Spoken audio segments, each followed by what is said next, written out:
Buenas tardes. En primer lugar, quisiera dar las gracias a la Asociación Premios Ciudadanos y muy especialmente a Víctor Jara por querer contar conmigo para este evento. Es un honor y es un honor compartir mesa con Manuel Núñez Incao. Me acuerdo muy bien de ese día lamentable y con el padre. Decía Kofi Annan que no hay desarrollo sin seguridad, no hay seguridad sin desarrollo, y sin desarrollo y sin respeto a los derechos humanos no hay ni desarrollo ni seguridad. Y voy a partir de esta frase que Kofi Annan pronunció ante la Asamblea General de las Naciones Unidas en septiembre de 2005. La seguridad solo se percibe cuando está ausente.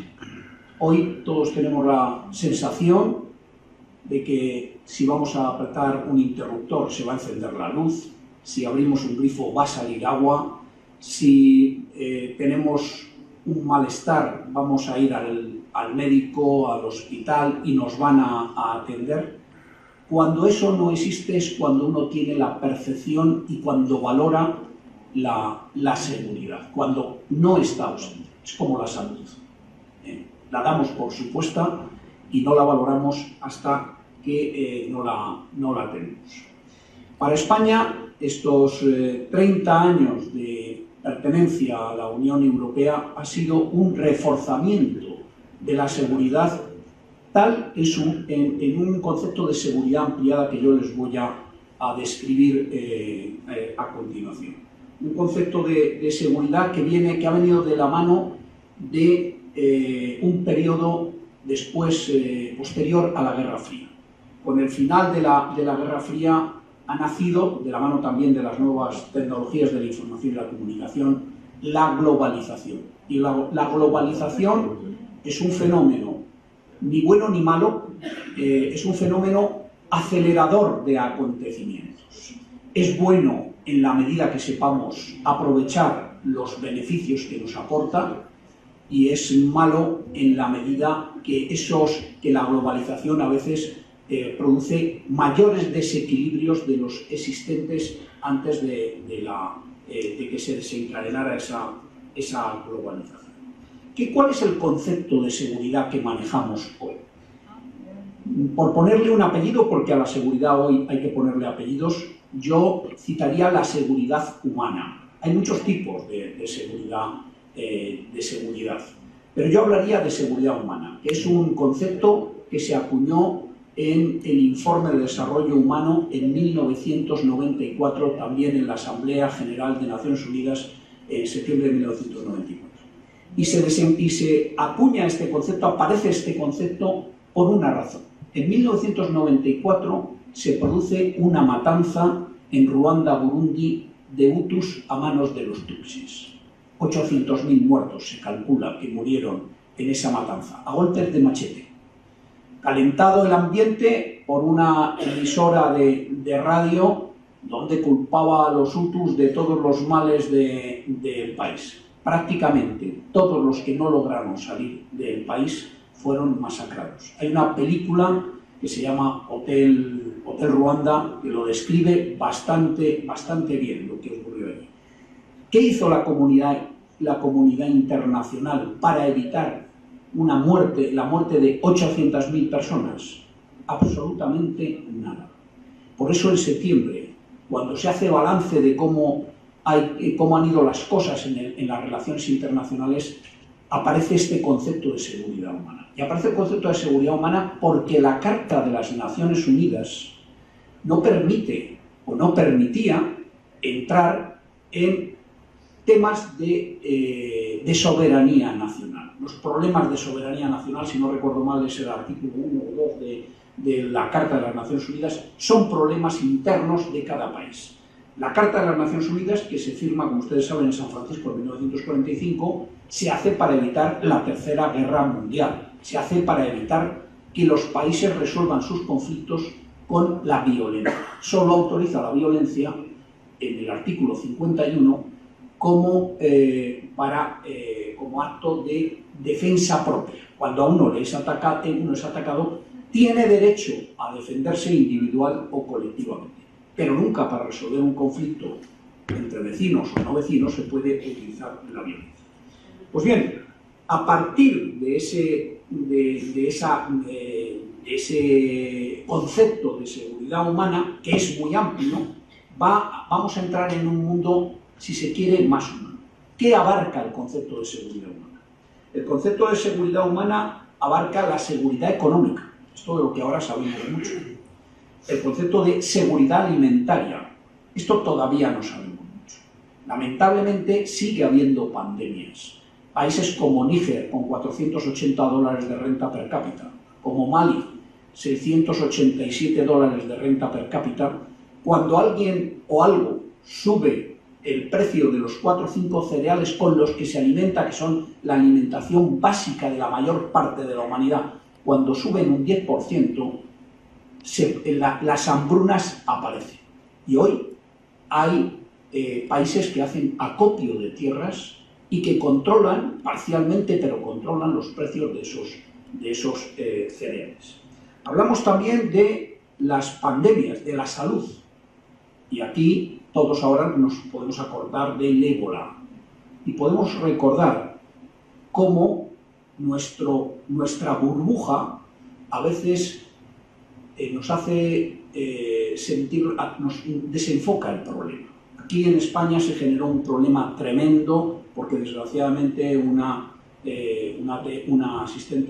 auxiliar sanitario se contagió de él. Paralelamente estaban muriendo en 3 países africanos más de 5.000 personas. Pero aquí, cuando se solucionó el problema del ATS, parecía que ya el ébola estaba resuelto. En este mundo globalizado no hay fronteras, no hay barreras ni para el ébola ni para nada. Y la lección que deberíamos de aprender es que lo que ocurre en cualquier país africano es nuestro problema. Y en este mundo globalizado las distancias se han acortado. Otro aspecto es el medioambiental, el cambio climático. Yo creo que ya todo el mundo reconoce que existe el cambio climático. Y lo voy a poner también en una zona que nos es muy cercana, aunque parezca lo contrario.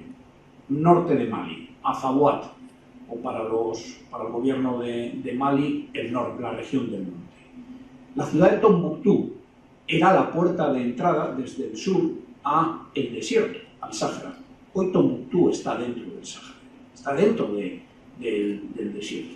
Y se ve perfectamente en gráficos cómo cada 20 años el desierto avanza hacia el sur, provocando, para un país que es eminentemente agrícola, provocando mayores problemas en las hambrunas y en los temas de salud.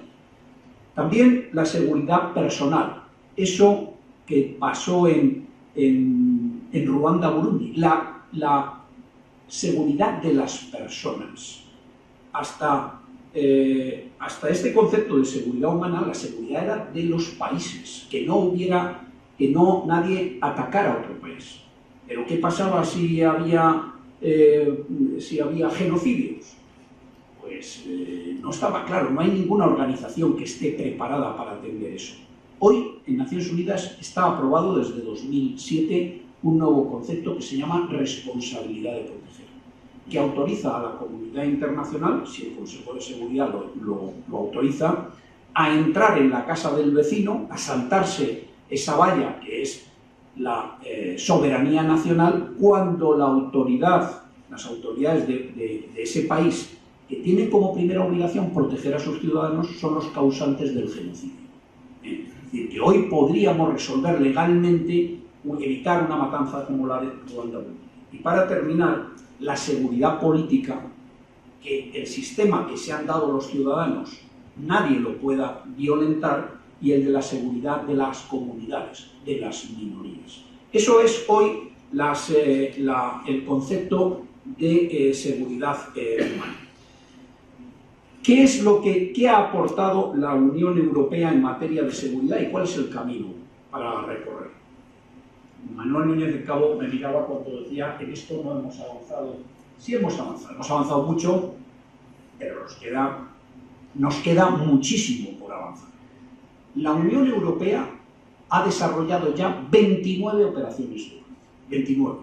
Desde que Javier Solana, en 2003, puso encima de la mesa del Consejo Europeo, de los presidentes y primeros ministros de los países miembros de la Unión Europea, en Tesalónica, les puso una estrategia de seguridad nacional encima de la mesa. Se le llamó Documento Solana, porque él no tenía encargo de hacer eso. Y él era un secretario general, alguien al que hace lo que le piden. A él nadie le pidió eso. Y afortunadamente, los altos mandatarios de la Unión del Consejo Europeo vieron la utilidad de ese instrumento y que era bueno aunar esfuerzos, y en el siguiente Consejo Europeo, que fue en Bruselas el 12 de diciembre de 2003, se lo aprobaron. Y eso es la Estrategia Europea de Seguridad. Y de la mano de esa Estrategia Europea de Seguridad, la Unión Europea ha lanzado ya todas esas operaciones de paz. Pero la Unión Europea tiene un condicionante. 23 miembros de los 28 países miembros de la Unión Europea somos también miembros de la OTAN. Y hay que evitar gastar dos veces lo que se gasta en la OTAN, no se puede gastar otra vez en la Unión Europea. La OTAN tiene una estructura militar muy importante, así que se decidió no volver a gastar lo ya gastado. Eso lastra las posibilidades de la Unión Europea. Por otro lado, la OTAN, por si alguien dice, pues nada, nos salimos de la OTAN y nos quedamos solo con la Unión Europea. La OTAN la paga casi todo Estados Unidos. Los europeos pagamos muy poquito, muy poquito. Ayer salieron las cuentas de la Unión Europea y hablaban de Estados Unidos paga el 70% de los gastos de OTAN. Datos de ayer. Yo me parece un poco exagerado, pero bueno, pero sí que es verdad que ha puesto siempre casi todo, ¿no? Es el que cuando hay barbacoa pone la carne. Las chuletas las ponen ellos. Entonces, los cuarteles generales, toda la estructura tremenda que tiene la OTAN y que le permite actuar cuando es necesario, se hace porque la mayor parte de las capacidades, sobre todo las capacidades más caras, las más sofisticadas, son de Estados Unidos. Así que la OTAN no está en condiciones de decir, mira, nos quedamos nosotros. Estados Unidos le está pidiendo a la OTAN, a la parte europea, y por lo tanto a la Unión Europea, que tome más responsabilidades en su seguridad. Y los europeos dicen, es que a mí me viene mal, en una época de crisis además, incrementar el gasto en temas de seguridad y defensa.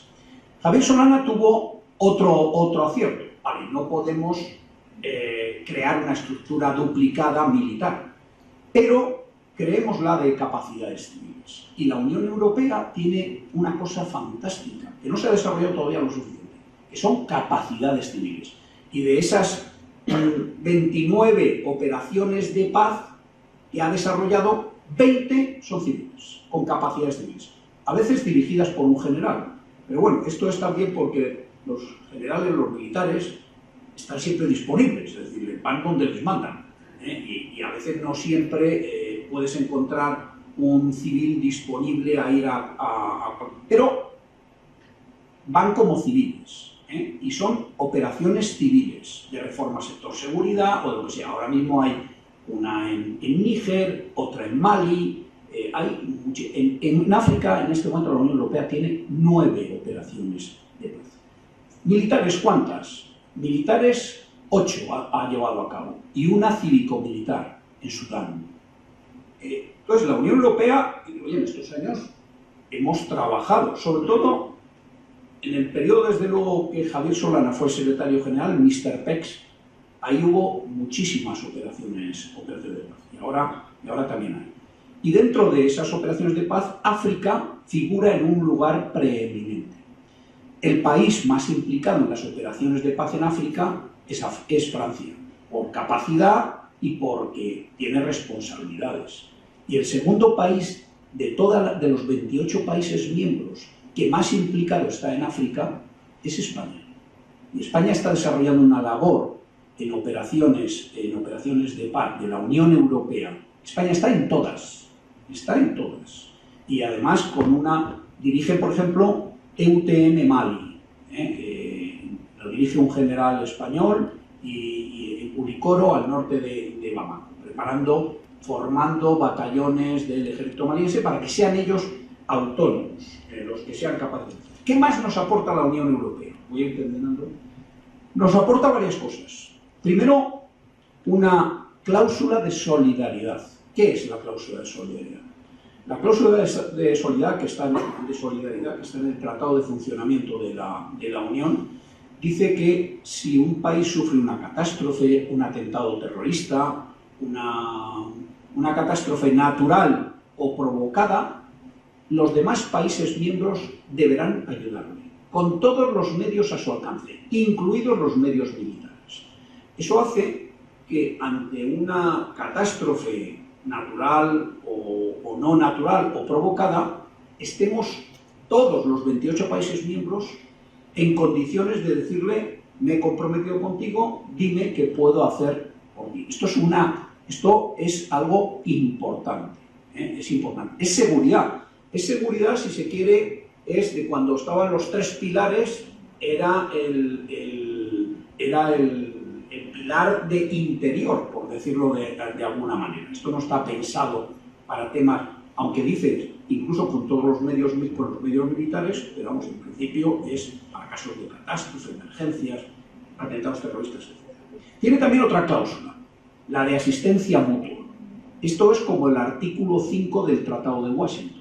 Es, si alguien ataca a un país de la Unión Europea, los demás países miembros deberán de ir en su ayuda. Esto es el artículo, si no recuerdo mal, 42.1 del Tratado de Lisboa. Esto es fantástico. Pero viene una segunda parte que no es tan fantástica. Eso es lo mismo que el artículo 5 del Tratado de Washington de la OTAN. Pero la OTAN, para que el artículo 5 del Tratado de Washington hacerlo realidad, tiene una estructura impresionante detrás, que lo hace real. ¿La Unión Europea qué tiene? Nada. Tiene la firma del tratado.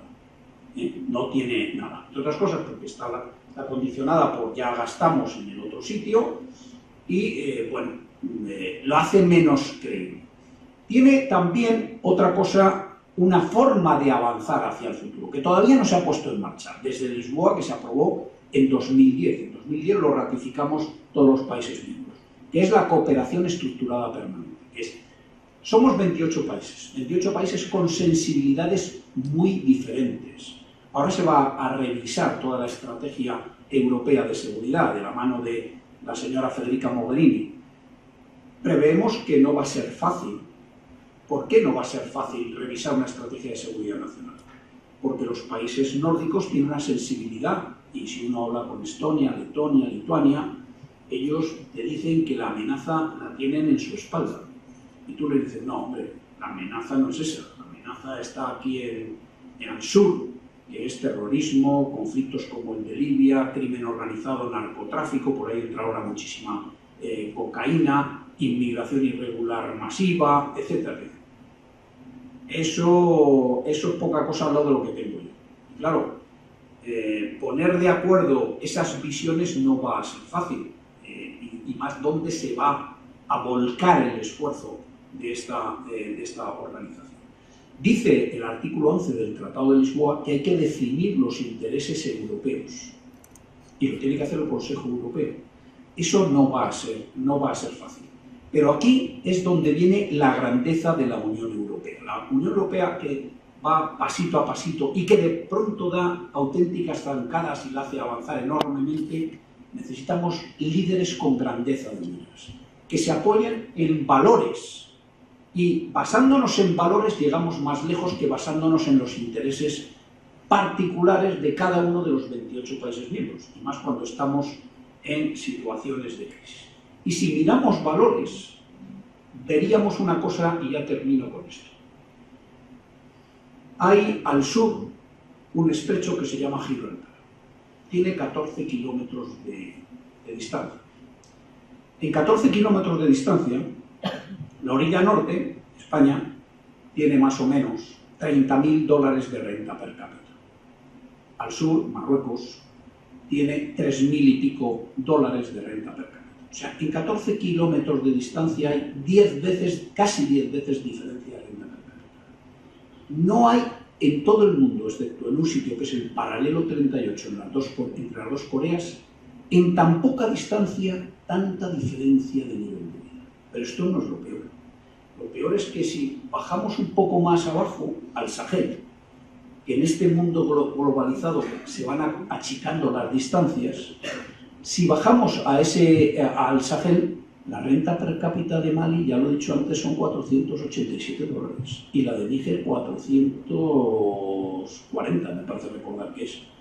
Y ya hay ni dividido. ¿Para qué vamos a dividir? ¿Cuántas veces es la distancia entre la renta per cápita de los del norte y de los del sur? ¿A alguien le puede extrañar que Italia el año pasado haya recibido 172.000 inmigrantes irregulares, sin contar los que han muerto en el mar? Nosotros en 2006, en Cayucos, solo en Cayucos, en Tenerife, se recibieron 32.000 inmigrantes que navegaban, lo voy a poner en kilómetros, que los de tierra adentro nos manejamos mejor en kilómetros. 1.500 kilómetros desde Dakar y toda esa zona hasta la playa de los cristianos en Tenerife. ¿Cuántos murieron en el mar? Eso ni se sabe. Eso ni se sabe. Esto hay que volver a esa Europa de valores. Nosotros estamos en crisis, claro que sí. Pero si miramos al sur, a lo mejor se nos cae la cara de vergüenza diciendo que nosotros estamos en crisis. Y es verdad que si aquí hay un señor que está en paro, me podría poner rojo si yo le digo que no estamos en crisis. Pero en términos comparativos hay crisis y crisis. Y en el mundo globalizado hay que tender a eliminar fronteras y no ponerlas, y hay que buscar soluciones. Claro que sí, la solución no puede ser abramos la frontera para todo el mundo, esa no puede ser la solución. Pero la solución no puede ser protejamos solo lo nuestro, porque eso antes o después va a saltar. La solución va a ser que no tenga que haber inmigración, que esos 480 dólares de renta per cápita de Mali en 10 años se transformen en 1.800. Y que ellos mismos se puedan dar su seguridad, su propia seguridad, tener su propio derecho a vivir en su tierra y no tener que emigrar. Bueno, eso de la mano de un país como España solo, Francia solo, Italia solo, es imposible. De la mano de 28 países miembros sí se puede avanzar mucho. De hecho, hay un plan de la Unión Europea para el Sahel. Y esta es la gran ventaja que tiene la Unión Europea. Tiene una política de vecindad y esa política de vecindad hay que ampliarla, que ya estamos en ello, desde 2011 hay un plan Sahel para la Unión Europea, pero hay que diseñar planes realistas y hay que convencer a la ciudadanía, a los ciudadanos europeos, esos que tenemos un pasaporte, no sé si dorado o granate, de que tenemos también obligaciones, de que no tenemos más derechos que nadie por haber tenido la enorme suerte de haber nacido en territorio europeo. Pero que unidos tenemos en nuestra mano muchas más soluciones que cada uno por uno.